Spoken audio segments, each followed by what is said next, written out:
Rapidement, j'aimerais répondre à un certain nombre de questions et vous expliquer un peu quel est notre projet. C'est vrai que Canal+, c'est une chaîne, c'est également 5 déclinaisons, puisque on parle de 4 millions d'abonnés, c'est à peu près 12 millions de Français qui reçoivent cette chaîne, est au cœur de la nouvelle galaxie Canal. Donc d'abord, j'aimerais vous rassurer, puisque c'est vrai que notre passé nous enseigne, depuis sa création en 82, lancée par André Rousselet, que c'est une ligne éditoriale unique, singulière, qui a fait que Canal+, et qui fera que Canal+ se différenciera des autres chaînes.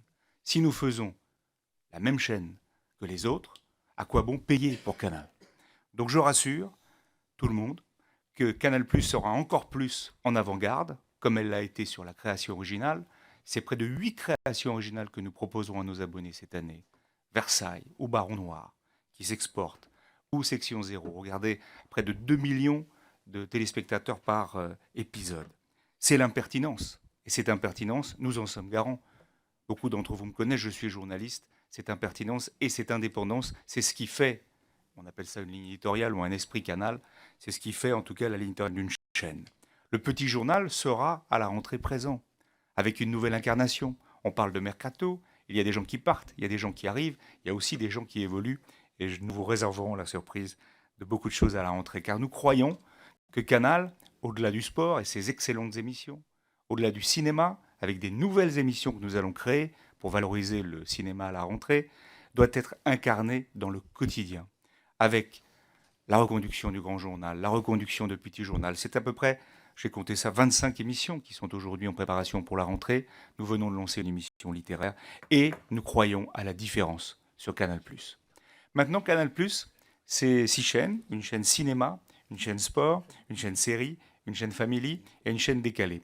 Notre service aussi, aujourd'hui, vous n'êtes pas sans savoir que l'usage de la télévision évolue et nous sommes en avant-garde aussi sur le service de télévision de rattrapage avec MyCanal, qui est vraiment une application que je vous invite à utiliser. Donc Canal+, qui est premium et qui offrira encore plus de contenu premium à la rentrée, sera au cœur de cette galaxie. Cette galaxie, c'est à l'instar de Sky en Angleterre que vous connaissez, ou de France Télévisions en France, mais avec une partie gratuite et une partie payante. Ce sont des chaînes qui composent cette galaxie. Et c'est pour ça que nous avons demandé au CSA de renommer nos chaînes. D8, nous avons demandé qu'elle s'appelle Canal 8 C8. D17, nous avons demandé qu'elle s'appelle Canal 17, Canal Star C Star. Et on parle de iTélé pour qu'elle s'appelle CNews. Nous attendons avec impatience donc cette résolution de la part du CSA pour nous permettre d'avancer et de lancer, vous le voyez bien dans le paysage audiovisuel, une galaxie qui sera extrêmement cohérente. Et je vais vous raconter pourquoi.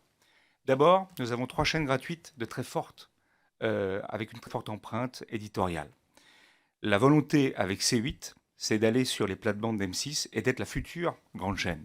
On l'a vu samedi, vous l'avez vu, première chaîne nationale, en offrant un match gratuitement à l'ensemble des Français qui ne pouvaient pas de toutes les façons être diffusés sur Canal+, puisqu'il fait partie des 22 matchs que nous devons diffuser en clair en France.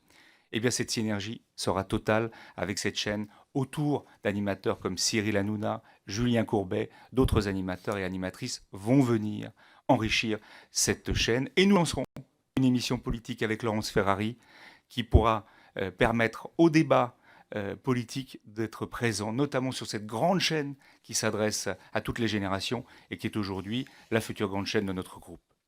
Quant à C-Star, c'est la première chaîne musicale de France, très puissante sur les jeunes, sur les 15-24, sur les 15-34. Nous allons accentuer cela, tout cela dans le pluralisme, puisque nous diffusons tous les artistes sur cette chaîne, et ça, je peux l'affirmer. Et puis, CNews, très important pour nous, nous l'avons effectivement affirmé il y a quelques semaines, cette chaîne n'est pas à vendre, au contraire, elle constitue un actif très important, puisqu'elle s'adresse au CSP+, et elle s'adresse aussi à une majorité de Français qui sont susceptibles de pouvoir s'abonner demain à Canal+.